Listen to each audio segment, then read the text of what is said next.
Alternative Dig Talk. Real issues, real talk.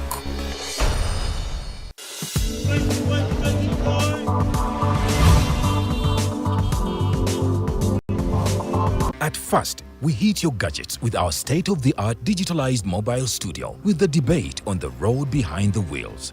Later, we launched our magnificent studios located on Plot 1A, Sewagude Close, Lukulinanganda, Machinde, Kampala, where we bring to you our must-watch shows like The Mighty Drive, Monday to Friday, 8 a.m., Hotline, Mondays, 7 p.m. As for legal matters, Twins at Bar, Tuesdays, 11 a.m.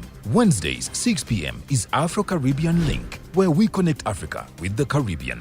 Voltage on Thursdays, 7 p.m., featuring a youthful panel. Interface with Dr. Kiza Besije every Friday, 12 p.m. with his call to action against injustices. Snap Talk, Saturdays, 6 p.m. with the trio. A must-watch, The Political Dice, Sundays, 8 p.m. with the duo that never stammers, and so much more.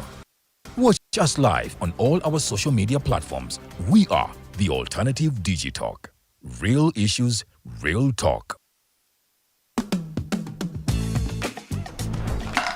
Hi, welcome to the Political Dice. It's controversial, purely political, well researched, accurate and global. Oyagala bya parliament oba council. Yes, State House oba ghetto. Ani ayuga ku ground. Ani gwe babuze. Okimanyi nga Dr. Kiza Besije alesa amaanyi. Olwofadda bafutoli abateesemu obuvaazi. Oba yo DP eri kuki? Olwojema. Bano ba MKCG bo baddawa. Abo bafuna CDF baamala tebabanja. Olwo baba anti bange bali kuki? Abo bo akina kulabisa simanyanga posturing tebabiri mbali mu structure building. Naye ate ono ye. Ani oyo oba? Ye ali kuki? Oyo tumuleketa gamba mpanyiga mawu. Ebe ndabena birindira no ku the Political Dice ku the Alternative Dig Talk nange Teddy Tenja ewamune Farida Bikobere buli wa Sunday esawa 2. Hey Teddy, have you noticed how little attention science and health issues get in the media? Totally, Edgar, yet science information is very important. Yeah, for sure. That's why the Health Journalists Network is here. How can they help? They are a group of journalists dedicated to advancing public understanding of healthcare issues through impactful reporting on health and science. Oh, really? Yes, they meet up every month with scientists and researchers, policymakers, and activists at the science media cafes. They then relay what they discuss to the public. Does that benefit us? Oh yes, very much so. This helps with health and science literacy for a healthy Ugandan society. Okay.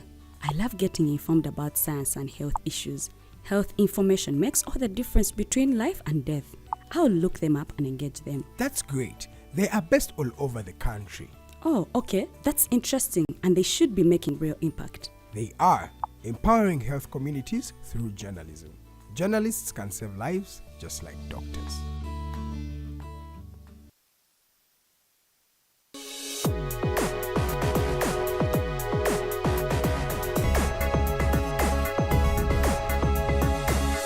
The Alternative Dig Talk. Real issues, real talk.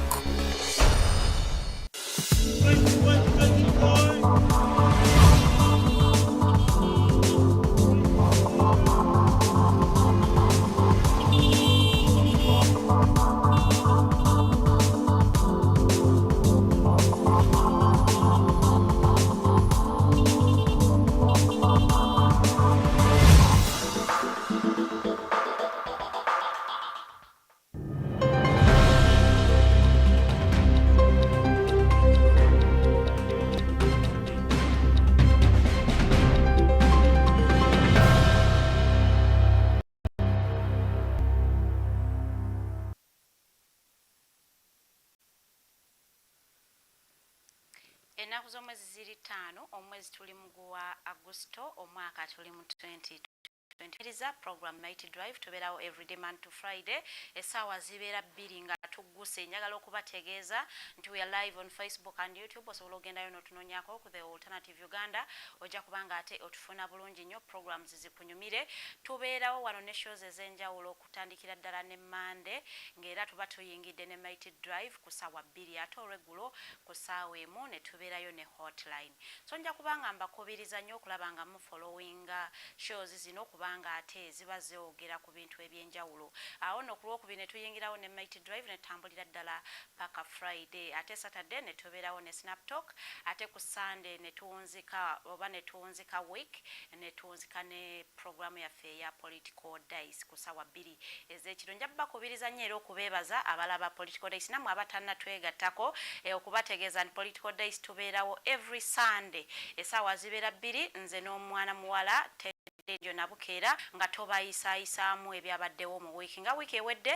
ebaddemu ebintu bingi nnyo bingi ddala abasuubuzi beekalakaasizza ate prime minister aba meetings ate bagala naye fe abatunda kamu tesobola kuggala amaduuka bbanga ddene ate baguddewo amaduuka gaabwe ate president agambye ajja kubawuliriza ebintu bingi nnyo kabaka 31st coronation naye yabaddewo nga tukuza amatiikira ga kabaka ag'omulundi ogwa 31 ate ne tubeera ne parliament ng'ekomawo okuva mu recess ababaka ne ba tebolinga ensonga ez'enjawulo ebintu bingi nnyo era twalabako ne minister wa justice omukulu Mao nga naye ayogerako eri eggwanga ng'agamba nti their memorandum of understanding MOU ne NRM ekibiina ekiri mu ntebe eggwako omwaka ogujja mu 2025 era ng'agamba nti tuyinza okumulaba ku ballot come 2026 ng'era representing ekibiina kye ekya DP oba Democratic Party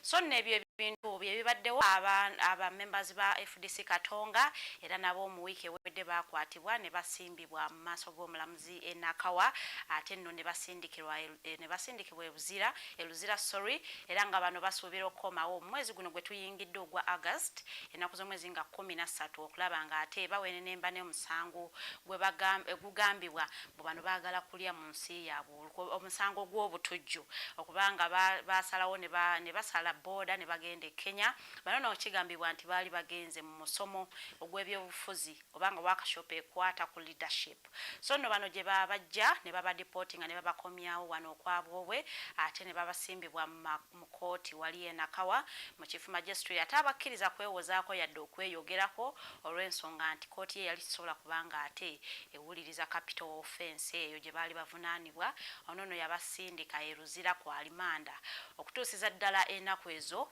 we tunaabalabako ate nga munnaye bakomezeddwawo mu kooti wiiki ewedde era omukulu omu akuuma president wa NUP omukulu Kyagulanyi Ssentamu ano babayita ba bodyguard yakwatibwa abakuumaddembe n'atwalibwa mu kifo ekitannamanyiko era abakulu mu NUP ne bavaayo ne batandika okudimandinga for his release nga bagamba nti yakwatiddwa oba yawambiddwa ng'ensonga ezimuwambisiddwa tezimanyikiddwako ono nno olunaku lw'eggulo yakomezeddwawo mu maka ge era nga abakuumaddembe bamulese abe basanzeewo mu maka ne babaggalira mu ruumu emu ne batandika okukola saaki era nga mu saaki gye baakoze bano baatulazeeko ebintu ebyasangiddwa mu maka g'omukulu ono okuli ennyota ez'amagye ku ddaala lya lieutenant era okwabaddeko ne obukoofiira bano bwebagamba nti buli mu kikulango ekyo eky'amagye n'ebintu bingi nnyo okuli ne radio call bano ne bagamba nti ebyo ebintu omukulu ono akireewo kivumbi talimenti kubeera nabyo kinajjukira nti poliisi omwezi oguwedde yavaayoko nebeera nga ate warninga obanga eyisa warning eri abo abavubuka bonna abeenaanika ebyambalo ebyagala okwefaananyiriza ebyabakuumaddembe oba ebya poliisi oba amagye ne bagamba naye temwambala ebyambalo ebyo yenna anaasangibwa nabyo ajja kubanga ate akwatibwa avunaanibwe naye ng'abantu okuli chairman w'ekyalo yavudde n'ayogera nti omukulu onaakireewo abadde tayambala nnyo bukoofiira obwo bwe bagamba nti baabusanzeewo yadde ng'omukyala w'omukulu akireewo yagambye nti ebintu ebimu mbunno abakuumaddembe be babipanzeemu kuba ye talabangako bbaawe ng'abyambala. N'omukulu Lop omukulu Joel Ssennyonyi yavuddeyo n'agamba poliisi nti ebawe ekifaananyi nga Akirewa ali mu byambalo ebyo bagamba nti yabisanze ewuwe. Omukulu Lop yategeezezaako nti oyo y'omu ku bamembers ababadde tebatera kwambala byambalo ebyo, era n'agamba nti naye ogwo gubadde nga muze gwa poliisi okugenda nga baplantinga ebintu mu mayumba gaabo beetaaga okulaga nti balina obujulizi. So nno ebyo bye biva sayidi eyo mu kibiina kya NUP. Ngenda kubanga ate ntambula mukombadde mmenyaamenya nti abasuubuzi wiiki ewedde baavaayo nga balaga obutali bumativu ne baagala amaduuka gaabwe nga bagamba nti omukulembeze w'eggwanga alina okuba nga ate abawa olunaku olw'okumpi okuba nga abasisinkana okuwuliriza ate ensonga zaabwe ezikwata ku IFRIS ate ne ba investors aberimbika ate mu basuubuzi n'obeera investor n'obeera reseller n'obeera retailer ne bagamba nti ekisusse. Bano nno kyaddirira nti president yagamba tagenda kusobola kuba meetinga wiiki ewedde, yali wakuba meeting olunaku olwokusatu ne bagamba tekisoboka, omukulembeze ensonga gyatuwadde nnafu nnyo kubanga ate takusobola kukkiriza kubanga kutumiitinga mbu olw'okuba kololo eri under renovation. Bano ne basalawo okugala amaduuka gaabwe okuva ku lunaku olwokusatu n'olwokuna okulaga obutali bumativu ne kugendera ddala mu maaso. Naye olwokuna olwo omukyala Prime Minister Robin Nabbanja yavaayo n'agenda n'ayogerezeganyako n'abasuubuzi bano ne babeerako kye batuukako, era ng'olunaku olwokutaano twabalabako ng'amaduuka ate bazzeemu kugaggula olw'ebigambo bye baawulira okuva ewa Prime Minister Robin Nabbanja. Bano n'ensonga nnyingi nnyo ze baali bateese ku lupapula nga baagala president abeere ng'azitunulamu, era kinajjukirwa nti meeting eno gye babadde balimenti okubeera nayo following a meeting gye baali nayo ne omukulu president era Kololo nga bano balaga obutali bumativu ensonga zaabwe okuli over taxation nti baba taxing emirundi mingi nnyo, okuli ensonga nnyingi ddala. Naye nga twayiseeko mu kibuga nga abasuubuzi bano balaga obutali bumativu ng'ate munnaye abayindi bo amaduuka gaabwe gakola nga baguddewo bulungi, ne bannayuganda abamu nga nabo bali mu kukolera ddala. Ne twebuuza kati mbanga mulina ekintu kye muluubirira ng'ate temuli bumu mulowooza munaakifuna. So nno bano ku lwokutaano baasalawo ne baddamu ne baggula amaduuka gaabwe era bizinensi ne zitambulira ddala bulungi nnyo nga tewali n'abakubye ku mukono, era nga twalabako poliisi ku lunaku olwokuna ng'ebeegayirira ng'ekutte ebizindalo ng'ebagana ye muguleewo amaduuka, tetugenda kubakuba, tugenda kubawa obukuumi, muguleewo amaduuka. Naye nga kinajjukirwa nti bano ebaalangirira okwekalakaasa ate omukyala Minsa Kabanda yavaayo n'agamba bwe banaggalawo amaduuka tujja kwogerezeganya ne basapulaya sobole okuba nga ate basapuliyinga ab'amaduuka abali ebbali bizinesi zitambulire ddala bulungi nnyo.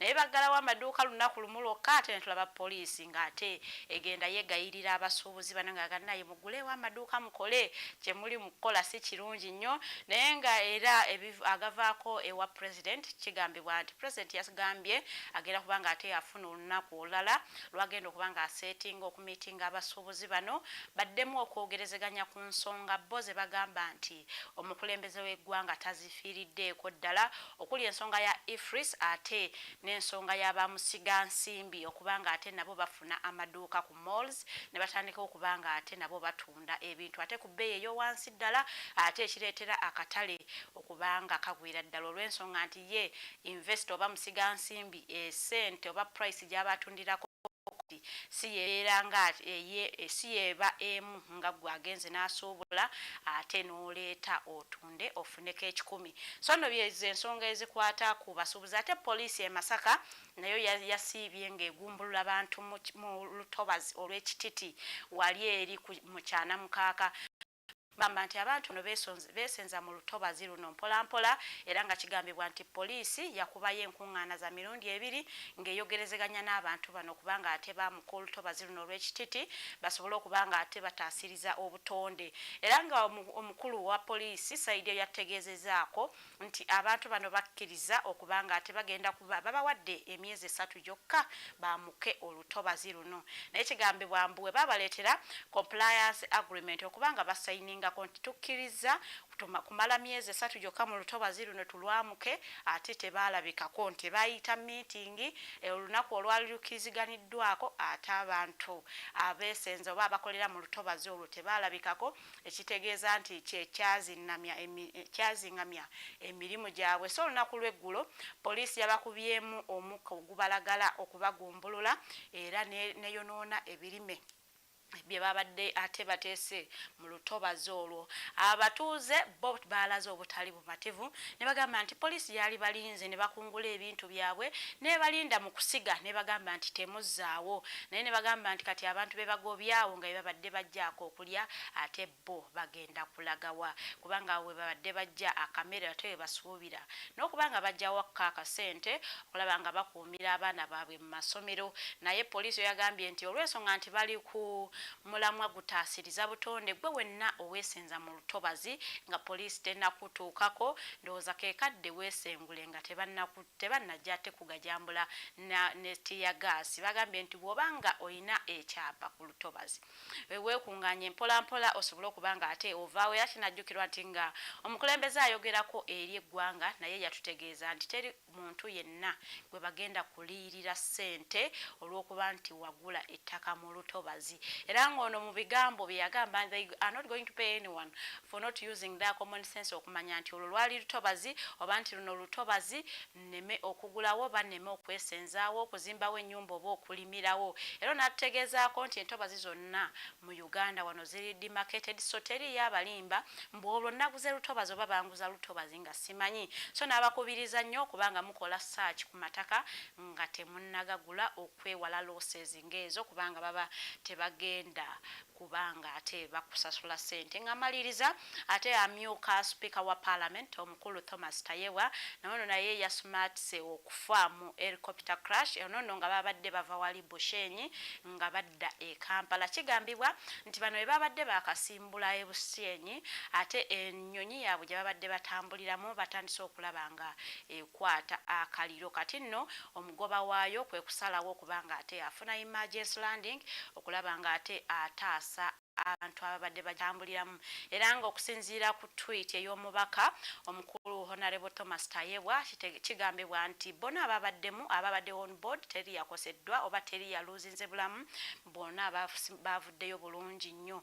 Era nga kigambibwa nti omukulu ono yali yavudde nebbi wali ku mukolo gwa Thanksgiving ogwa Honorable Fiona Nyamutoro ate n'asalawo asobola kugenda ku kwanjula okwabadde Bushenyi. Kati no babadde bamaliriza emikolo gy'okwanjula kwe kubanga ate badda e Kampala we bafunidde accident eyo. Tujja kwebaza n'omukama Katonda nti teri yaluzinze bulamu. Ngenda kubanga ate mpumulamuko katono nnyo bwe nkomawo ngenda kuba negatiddwako omugenyi wange olunaku lwaleero omukulu General Bijirwa Moses. A very good morning.